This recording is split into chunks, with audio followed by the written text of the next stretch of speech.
messieurs, bonsoir, ravi de vous retrouver. Au programme de cette édition, Donald Trump accueille pour la 7e fois Benyamin Netanyahou à la Maison-Blanche. Le chef du gouvernement israélien craint d'enregistrer un revers en cas d'accord diplomatique entre Washington et Téhéran. Il risque donc de pousser à l'escalade régionale. Nous reviendrons à nouveau sur l'affaire Epstein qui commence cette fois à sérieusement secouer le sommet de l'État français. Après Jack Lang, on apprend qu'un diplomate du Quai d'Orsay frayait avec le milliardaire pédocriminel, des éléments en possession de la justice française depuis 6 ans. Et puis nous irons ensuite en Chine évoquer la crise démographique avec la chute de la natalité, un phénomène qui concerne aussi l'ensemble des pays développés.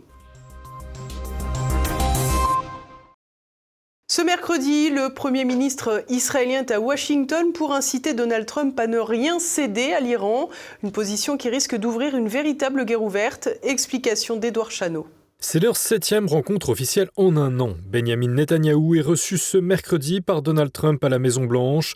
L'objectif du Premier ministre israélien, le convaincre d'exercer une pression maximale sur Téhéran. Car depuis un mois, le dirigeant américain a beaucoup hésité entre encouragement à la révolte en Iran, envoi de forces militaires en mer d'Arabie et négociations avec les dirigeants iraniens. Mardi, le média d'investigation Axios affirmait que Donald Trump envisageait l'envoi d'un second porte-avions dans la région en cas d'échec des pourparlers, mais le même jour sur Fox News, il a estimé que l'Iran voulait conclure un accord.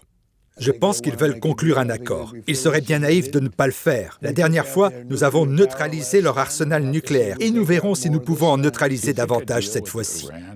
Pensez-vous qu'un accord avec le régime en place tiendrait ? Je ne sais pas. Je sais qu'ils veulent conclure un accord.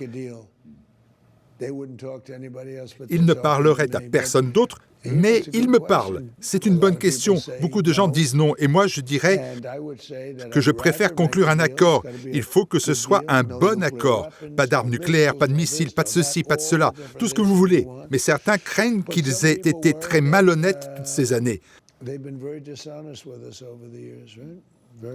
Ce qu'Obama et Biden ont fait en créant un monstre était terrible. L'accord avec l'Iran est l'une des choses les plus stupides que j'ai jamais vues.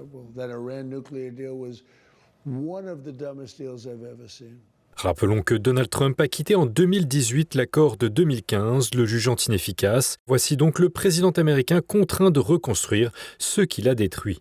Désormais, l'État hébreu veut à tout prix inclure dans la négociation entre Washington et Téhéran le gel du soutien aux groupes armés hostiles à Israël, mais surtout la limitation des missiles balistiques qui ont, rappelons-le malgré le silence médiatique, percé le dôme de fer l'été dernier. De son côté, l'Iran a ouvert la porte lundi à un accord selon Mohamed Eslani, le patron de l'agence nucléaire iranienne, cité par l'agence IRNA. Téhéran ne veut pas lâcher son projet nucléaire civil, mais accepterait de diluer son uranium qui serait actuellement enrichi à 60%. Pour un usage militaire, il faut atteindre les 90%. Un début de concession donc, puisque l'avant-veille, la diplomatie iranienne refusait encore de se voir dicter sa conduite. Mais ces déclarations font sans doute craindre le pire au gouvernement Netanyahou. Selon le média israélien Ynet, citant le 10 février un officiel, l'État hébreu craint un accord minimal ne traitant que la question nucléaire et dépourvu de contrôle de l'AIEA. Selon lui, cet accord serait défavorable à l'État hébreu. Un deal minimal paralyserait de facto Tel Aviv, selon le média israélien, rendant toute action au sein de la République islamique très difficile. Plus encore, dans un tel scénario, Netanyahou serait également dans l'incapacité de critiquer publiquement Donald Trump, compte tenu de la grande estime dont il jouit en Israël, étant considéré comme le président le plus pro-israélien de l'histoire de la Maison-Blanche. Craignant donc de subir un échec, le gouvernement Netanyahou s'active, sans craindre de pousser à la guerre ouverte et encore moins au changement de régime, comme l'expliquait hier l'avocat franco-iranien Baki Manesh, représentant des Français en Iran, dans Choc du Monde. Il va avec 2 demandes très précises. C'est, si vous voulez négocier, mais avec des points très durs, une position maximaliste que les Iraniens n'accepteront pas. D'accord ? Ils l'ont déclaré depuis 48 heures. C'est ça où on est prêt à la guerre. D'accord ? Donc, Netanyahou vient avec des demandes maximalistes pour une négociation, mais il sait que ces demandes ne seront jamais acceptées, donc il prépare également l'attaque américaine et il pousse pour ça, parce qu'il a vu qu'en juin, il ne peut pas faire face aux missiles iraniens. il peut attaquer, il peut avoir une domination aérienne, mais ça s'arrête là. D'accord ? Pour renverser un régime. Aujourd'hui, c'est le but de Netanyahou, très clairement. Pour vous, c'est le renversement, c'est le changement de régime. Lui, autant on peut voir dans la position de Trump encore des hésitations, mais la position de Netanyahou, c'est sûr, c'est bombardement, et à travers le bombardement, permettre éventuellement un changement de régime. En juin dernier, Benjamin Netanyahou avait appelé Donald Trump à la rescousse. 6 mois plus tard, il est toujours aussi décidé, quitte à pousser au chaos régional. Alors sans surprise, les Israéliens s'inquiètent, selon plusieurs sources, de l'influence des pays arabes sur Donald Trump, notamment du Qatar, de l'Arabie Saoudite et de l'Égypte. Depuis 2 semaines, les diplomaties de 9 pays arabes s'activent en effet pour désamorcer la crise. Ce sont eux qui ont incité les Américains à écouter les Iraniens à Oman vendredi dernier. Plus réalistes, ce sont eux qui soulignent le risque d'un embrasement. Sans doute sont-ils dans l'absolu les alliés objectifs de l'électorat de Donald Trump, hostile à un renouveau de l'aventurisme américain au Moyen-Orient. L'affaire Epstein n'en finit plus de secouer la France. Après Jack Lang et sa fille, c'est maintenant un important diplomate du Quai d'Orsay qui se retrouve au cœur du scandale de compromission pédocriminelle. Des éléments qui étaient connus de la justice française depuis 6 ans. Le point tout de suite. Ça tombe comme à Gravelotte. Alors qu'Emmanuel Macron arguait fièrement que le scandale Epstein concernait la justice américaine, le Gotha français n'a de cesse d'être pointé du doigt. Dernière en date, Fabrice Heydan, dont le nom apparaît dans les documents publiés par le département de la justice 222 fois, au fil de courriels échangés entre 2010 et 2017 avec Jeffrey Epstein. L'homme était d'ailleurs visiblement recherché par le FBI et visé par une enquête. Et pour cause, dans le livre de Vincent Jauvert, La face cachée du Quai d'Orsay, un chapitre était consacré à ce qui s'apparente à un scandale de pédophilie étouffé. À l'époque, l'auteur de l'ouvrage ne révèle aucun nom puisqu'il n'y a eu aucune condamnation. Mais il est à minima question de consultation d'images pédopornographiques. À ce moment-là, l'ambassadeur de France à New York, Gérard Haraud, jamais avare de leçons à distiller, fait savoir à l'ONU qu'il va s'occuper lui-même de l'affaire, alors même que les Nations Unies viennent d'ouvrir une enquête. Gérard Haraud aurait alors sommé Fabrice Heydan de quitter son poste. Celui-ci est rappelé à Paris où il file en passant par Montréal après un périple en voiture pour ne pas être arrêté par le FBI. On croit rêver. Il écope alors d'un petit sermon à son arrivée au Quai d'Orsay et sera donc opportunément privé de voyage. Il officiera sur les réseaux sociaux quelque temps et puis il sera ensuite embauché par la banque Edmond de Rothschild, décidément. Il reste toutefois dans les petits papiers de la diplomatie française pendant plusieurs années et figure même parmi les jurys d'un concours interne au ministère des Affaires étrangères. Désormais, Fabrice Heydan serait toutefois en disponibilité de la fonction publique, mais il officierait dans une direction du groupe Engie. Le ministre actuel, arrivé certes bien après cette affaire, ressentait ce mercredi matin une gêne difficile à camoufler malgré un splendide jeu d'artiste. Et je comprends que cette situation provoque beaucoup d'indignation. Elle m'indigne personnellement. Je ne peux en revanche, sans disposer des éléments étayés par l'enquête administrative que j'ai lancée, en tirer la moindre conséquence. Il faut aussi noter que nombre de conversations entretenues entre Jeffrey Epstein et Fabrice Heydan le sont avec le courrier professionnel de ce dernier. Certains soupçonnent même qu'il ait livré des secrets diplomatiques au milliardaire américain. Il faut dire qu'il était bien difficile de refuser quelque chose à Epstein, au vu des informations dont il disposait. Ces fuites massives de documents soulèvent des soupçons graves sur des méfaits commis par des personnes individuelles, mais aussi d'influence, d'interférence dans la vie politique de pays européens dans la France. Fabrice Heydan aurait au moins facilité des rencontres à Jeffrey Epstein grâce à son statut, notamment pour un dîner avec un leader du Golfe et le fameux Bill Gates, qui contractera à d'autres occasions avec Epstein une vilaine maladie vénérienne. Les informations sur cette affaire provoquent donc logiquement quelques remous au Quai d'Orsay, à plus forte raison qu'il pourrait bien y avoir d'autres révélations dans les prochains jours. Jean-Noël Barrot a voulu montrer patte blanche, il a donc saisi la justice, une enquête administrative et une procédure disciplinaire ont donc été lancées. Le ministre a aussi appelé d'éventuelles victimes à se manifester, un message réitéré ce mercredi par Maud Bréjon, porte-parole du gouvernement. Et donc nous, notre position, elle est très claire. Bien sûr, toute la lumière doit être faite sur cette affaire effroyable et tentaculaire. Deuxièmement, le Quai d'Orsay a réagi immédiatement.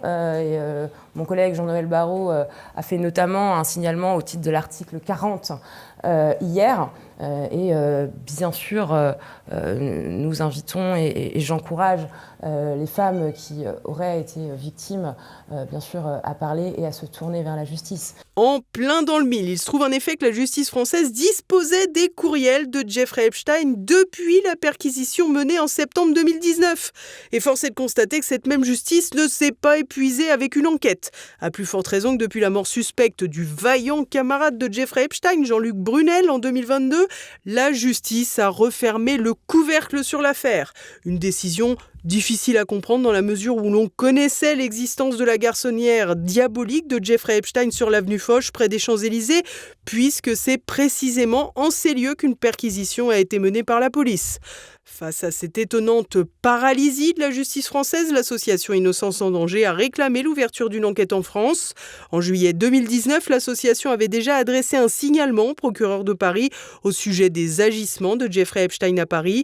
Reste à savoir s'il vaut mieux regarder du côté des États-Unis pour connaître la vérité sur cette complexe affaire, aussi sordide que tentaculaire. La Chine voit sa population diminuer, le nombre de naissances est au plus bas. Pékin tente par des mesures incitatives d'endiguer ce phénomène qui pose des défis pour les années à venir. Renaud de Bourleuf. L'Empire du Milieu en voie d'assoupissement. Mi-janvier à Pékin, le Bureau national des statistiques a publié ses données démographiques pour l'année 2025. Le taux de natalité est à son plus bas depuis 1949, 5,63 naissances pour 1000 habitants, soit 1,1 enfant par femme environ. Et pourtant, la politique de l'enfant unique est terminée depuis 2016 et l'autorisation de Pékin à tous les couples d'avoir 2 enfants. Je pense que c'est un changement vraiment positif. Parce que les gens pensent de la Chine, c'est ça, la politique de l'enfant unique. Et tout le monde pense qu'il n'y a pas de liberté et que les gens n'ont pas les droits qu'ils méritent. Donc je pense que c'est une bonne chose. C'est trop cher d'élever des enfants en Chine. Je ne gagne pas assez d'argent, je n'ai déjà pas assez pour moi tout seul. En mai 2021, l'autorisation a été portée à 3 enfants et pourtant l'incitation ne porte pas ses fruits. En 2025, la Chine comptait 7 92 de naissances et 11 30 de décès. De quoi inquiéter les Chinois alors que des modèles démographiques des Nations Unies prévoient que la population de la Chine pourrait passer de 1,4 milliard d'habitants aujourd'hui à 633 millions d'ici 2100. Sur un plus court terme, le pays compte 3,39 millions de personnes en moins sur un an. La tendance à la baisse se poursuit depuis plusieurs années et les pouvoirs publics tentent d'enrayer le phénomène, mais la réaction a sans doute trop tardé. En effet, Pékin s'inquiète du vieillissement de sa population. En 2000, les Chinois âgés de plus de 65 ans étaient environ 7 millions. Ils étaient plus de 12 millions en 2020 et pourraient passer à 17 millions en 2030.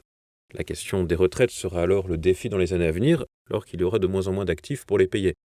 Un nombre de travailleurs de plus en plus faible posera un problème pour le développement économique. Il y a 900 millions de Chinois en âge d'être actifs. Ce chiffre pourrait baisser de 200 millions à l'horizon 2050. Mais pour l'essayiste Hervé Juvin, ancien député européen, le phénomène concerne une grande partie de l'Asie. La première chose à dire, je crois, c'est que nous pouvons évidemment nous focaliser sur les raisons du déclin démographique de la Chine, mais il faut bien considérer que ce déclin est un phénomène mondial. Il n'est pas particulier à la Chine. Et s'il y a une spécificité de l'Asie du Sud-Est, de l'Asie du Nord-Est, c'est que la situation démographique, en effet, globalement, est en berne. Le pays qui a le moins d'enfants à naître chaque année au monde, c'est la Corée du Sud. Même si on a beaucoup parlé d'un tout petit rebond de la natalité, il faut savoir qu'en Corée du Sud, on est à 0,75 enfants par femme, alors que le taux de remplacement d'une population, c'est entre 2,1 et 2,2 enfants par femme. Donc on est très très loin du taux de remplacement de la population. C'est la même chose au Japon. Il faut savoir que le Japon est un pays en voie de disparition démographique, puisque certaines estimations considèrent que dans 30 ou 40 ans, la population du Japon aura diminué de moitié. On passerait de 130 millions et quelques d'habitants à moins de 70 millions. J'ai dit que c'était un phénomène général. C'est par exemple un phénomène qu'on le retrouve de manière un peu surprenante dans un pays comme l'Iran. Le phénomène est aussi connu en Europe. La plupart des pays du continent ont un solde négatif, c'est-à-dire que le nombre de décès est supérieur au nombre de naissances. Depuis 2025, La France est dans cette situation pour la première fois depuis 1945. C'est inédit depuis la fin de la Seconde Guerre mondiale. Et ce qui frappe aussi, c'est à quel point, en quelques années, le sol naturel a diminué, en raison de la diminution rapide des naissances. La durée de vie s'allonge, mais arrive aux âges élevés, voire très élevés, où l'on meurt, les générations nombreuses du baby-boom. En Europe, alors en 2024, c'est le dernier point commun, il y avait 20 pays sur 27 qui avaient un solde naturel négatif. La France reste avec une fécondité au-dessus de la moyenne européenne.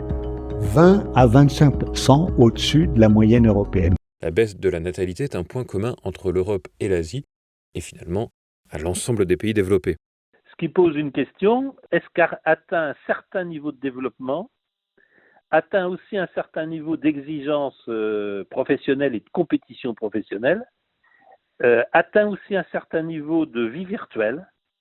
Beaucoup de ces gens que j'évoque, beaucoup de ces jeunes femmes en particulier, ont une vie virtuelle, c'est-à-dire passent des heures, et professionnellement, et à titre amical ou privé, passent des heures et des heures par jour sur les réseaux et dans une vie numérique qui devient tout aussi importante que la vie réelle.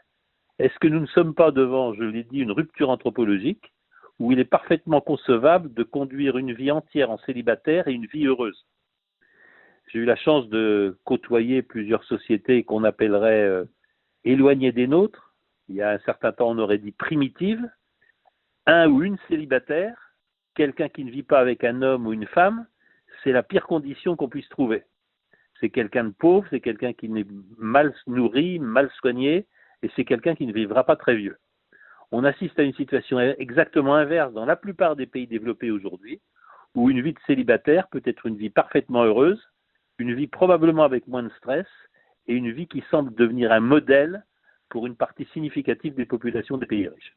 Face à cela, les autorités prennent des mesures. À la fin de l'année 2025, Pékin a supprimé les frais dans les crèches publiques. Depuis le 1er janvier, les parents peuvent recevoir l'équivalent d'environ 500 € par an pour la garde de chaque enfant en dessous de 3 ans. Une taxe a été instaurée sur plusieurs moyens de contraception.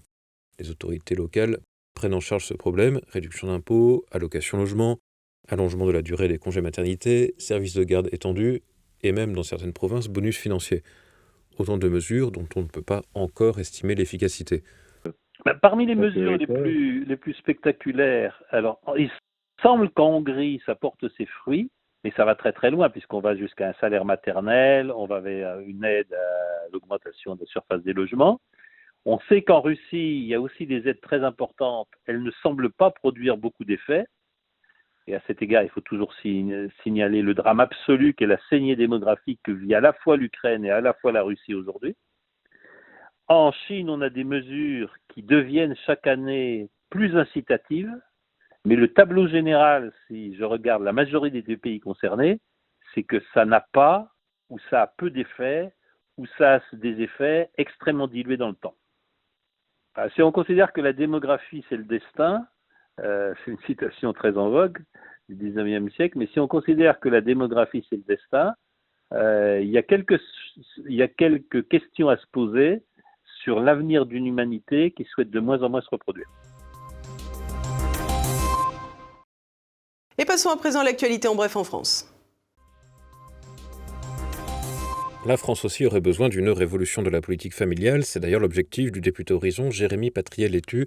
L'élu du Calvados a présenté ce mercredi les conclusions de la mission d'information parlementaire sur les causes et conséquences de la baisse de la natalité en France. Selon les parlementaires, le désir d'enfant serait limité par des raisons économiques. C'est en ce sens que les élus proposent une aide universelle de 250 € par enfant et par mois dès la naissance du premier enfant et jusqu'à ses 20 ans.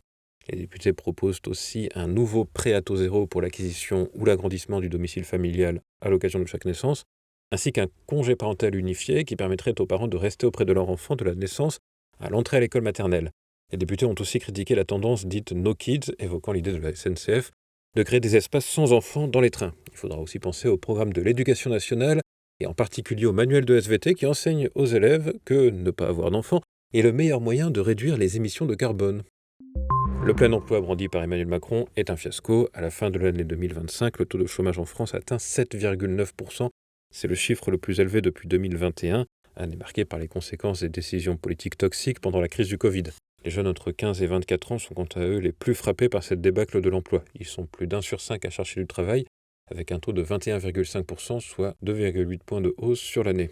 Comme toujours, ces chiffres, pourtant déjà accablants, sont bien loin d'illustrer la réalité des Français. En effet, les personnes ayant de petites activités réduites, loin de leur suffire pour vivre, n'entrent pas dans ces statistiques. Ainsi, si l'on prend l'intégralité des personnes en quête d'un travail stable, on arrive au chiffre de 5 752 600 Français, ce qui correspond à plus de 18% de la population. Pour rappel, Emmanuel Macron avait promis de faire baisser le taux de chômage à 5%, encore raté. Une nouvelle crise interne frappe le groupe écologiste à l'Assemblée nationale. 2 députés, Sabrina Sebaï des Hauts-de-Seine et Stevie Gustave de l'Essonne, menacent de quitter le groupe pour devenir apparentés. Leur principal grief, le choix de placer en 5e position leur proposition de loi visant à interdire les sucres ajoutés dans les préparations pour nourrissons. Ce texte, dont l'objectif est de protéger les enfants des produits ultra-transformés, avait pourtant de réelles chances d'être adopté. Les 2 élus dénoncent des désaccords répétés et un manque de débat démocratique au sein du groupe. Un cadre écologiste minimise la menace, assurant que les 2 députés resteraient physiquement sur les bancs écologistes, même en cas de départ formel. Un Epstein anonyme et solitaire. Mardi, l'affaire Jacques Laveugle a été dévoilée par le procureur de Grenoble. L'individu, âgé de 79 ans, a avoué avoir abusé sexuellement au moins 89 garçons de 13 à 17 ans, des viols et agressions commis entre 1967 et 2023 sur plusieurs pays d'Afrique, d'Asie et d'Amérique du Sud, où il travaillait comme professeur de français et d'anglais. Il a été arrêté en 2023 alors que son neveu a trouvé sur ses clés USB des photos d'adolescents nus, ainsi que des mémoires dans lesquelles le professeur racontait ses pratiques. Selon les enquêteurs, il aurait intellectualisé ses penchants pour les jeunes garçons en se comparant aux Grecs et en participant à l'éveil intellectuel et sexuel de ses victimes. Cette pratique criminelle était très en vogue dans certains milieux littéraires dans les années 60 et 70. Aujourd'hui, l'enjeu pour le procureur de Grenoble est de lancer un appel à témoins. Et puis, autre intérêt d'un appel à témoins, c'est peut-être que toutes les victimes de M. Jacques Laveugle ne sont pas consignées dans ces mémoires. Et donc, l'appel à témoins peut permettre à d'éventuelles autres victimes de se manifester auprès des enquêteurs. Une autre enquête est ouverte pour le meurtre de sa mère et de sa tante, qu'il a avoué. En 1974, il a étouffé sa mère avec un coussin pour abréger ses souffrances dues à un cancer. Quant à sa tante, il l'a tuée en 1992 parce qu'elle souffrait de solitude. Il avait supplié de rester auprès d'elle, ce qu'il ne pouvait pas faire. Il a préféré l'étouffer avec un coussin. Et nous poursuivons avec l'actualité internationale. Volodymyr Zelensky joue-t-il avec le feu ? Une nouvelle fois, des frappes ukrainiennes auraient été menées sur la centrale de Zaporijia, sous contrôle russe depuis plusieurs années. Si aucun danger radiologique n'est à signaler, ces offensives montrent une nouvelle fois comment la guerre peut dégénérer en quelques instants. L'objectif des Ukrainiens est évidemment de riposter aux offensives russes sur les installations énergétiques, mettant le pays dans le froid et le noir. Ce n'est pas la première frappe de ce genre sur la centrale de Zaporijia, située au sud de l'Ukraine. Les médias ont longtemps fait en sorte de laisser entendre que Moscou pouvait être à l'origine des tirs, tandis que la centrale est occupée depuis le 2 mars 2022 par la Russie. Attention, danger. Ursula von der Leyen veut une refonte du modèle d'intégration européen, arguant d'un besoin de doper la compétitivité. Face aux défis économiques, elle plaide pour la création de coalitions de pays volontaires, capables d'avancer plus vite sur des projets stratégiques, sans être tenus par le rythme des 27 membres. Cette approche, souvent qualifiée d'Europe à 2 vitesses, vise à contourner les soi-disant blocages institutionnels, en clair, le refus de certains États membres. Les domaines prioritaires identifiés sont les énergies vertes, le marché unique du capital et la défense, qui ne fait pas partie, rappelons-le, des compétences européennes. L'objectif affiché est de permettre aux nations jugées, je cite, les plus ambitieuses, d'innover et d'investir rapidement, créant ainsi un effet d'entraînement. Ce laïus d'Ursula von der Leyen est un nouveau couplet du refrain sur la révision des votes à l'unanimité au profit du scrutin à la majorité. 2 postes de commandement majeurs de l'OTAN transférés à l'Europe. Les États-Unis cèdent celui des forces interarmées à Naples en Italie et celui de Norfolk au Royaume-Uni. Cette réorganisation, confirmée le 10 février, marque une redistribution des responsabilités au sein de l'Alliance Atlantique. Washington délègue ainsi des fonctions régionales, mais conserve la mainmise sur les leviers stratégiques essentiels. Les Américains gardent en effet le contrôle des 3 commandements de domaine, terrestre, landcom, aérien, aircom et maritime, maritimes, Marcom qu'ils récupèrent. Ils maintiennent surtout le poste suprême de chasseur, le commandement suprême des forces alliées en Europe, toujours occupé par un général américain. Pour l'Europe, ce changement implique de lourds coûts financiers et humains sans avoir plus de liberté, dans la mesure où Rome et Londres sont particulièrement alignés sur les volontés de Washington. Nouveau ravage de l'idéologie transgenre, cette fois au Canada. Mardi, une fusillade a eu lieu dans un collège-lycée dans une petite ville au pied des montagnes Rocheuses. La tuerie a provoqué 7 morts. À proximité, 2 personnes ont été retrouvées mortes dans une résidence. Selon les premiers éléments de l'enquête, les 2 tueries ont été provoquées par le même auteur, retrouvé mort lui aussi. Les autorités ont évoqué, je cite, une femme en robe aux cheveux bruns. La gendarmerie canadienne a refusé de donner plus de détails sur le suspect lors de sa conférence de presse de mardi soir, mais ce mercredi, des rumeurs ont évoqué un homme âgé de 18 ans, présenté comme, je cite, une femme transgenre, après sa transition commencée il y a 3 ans. Et voilà, on arrive déjà à la fin de cette édition. Ce soir, à partir de 21h, retrouvez Alerte Générale avec Jean-Frédéric Poisson, président du parti Via la Voix du Peuple. Un numéro dédié cette semaine à l'omerta en France autour du scandale Epstein et à la censure sur les réseaux sociaux. C'est d'abord l'histoire d'une immense saloperie.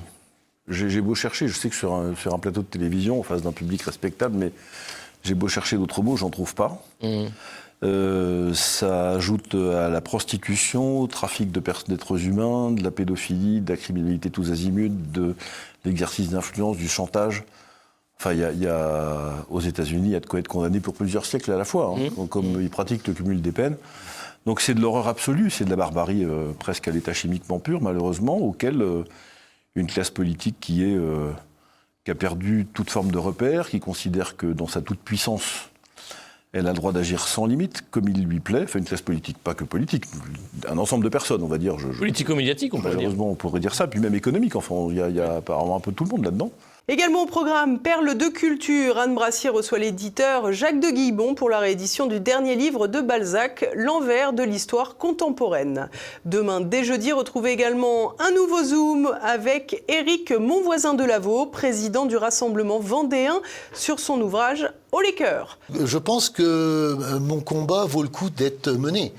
C'est-à-dire qu'on est face à quelque chose maintenant qui est dangereux pour notre civilisation, et on le sait. Alors, j'étais un peu précurseur peut-être, mais maintenant, je pense qu'on se rend bien compte que le travail que nous avons effectué en Vendée, et plein d'autres dans la France, je ne suis pas tout seul, il y a plein d'autres petits mouvements, patriotes, associations qui se battent aussi. Le mouvement de Calac, de Saint-Brévin et de Saint-Jean-de-Mont était justement pour combattre l'implantation des CADA. À l'époque, c'était ça, ces centres d'accueil pour migrants, que vous remarquerez maintenant, on n'en entend plus parler. Et vous remarquerez maintenant qu'il n'y a plus l'implantation de centres d'accueil de migrants.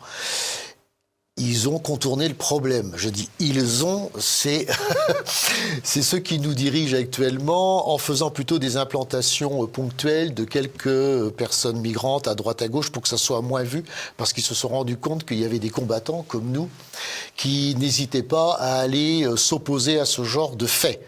Et voilà, c'est à présent la fin de cette édition. Merci à tous pour votre fidélité. Rendez-vous demain, même lieu, même heure. En attendant, portez-vous bien. Bonsoir.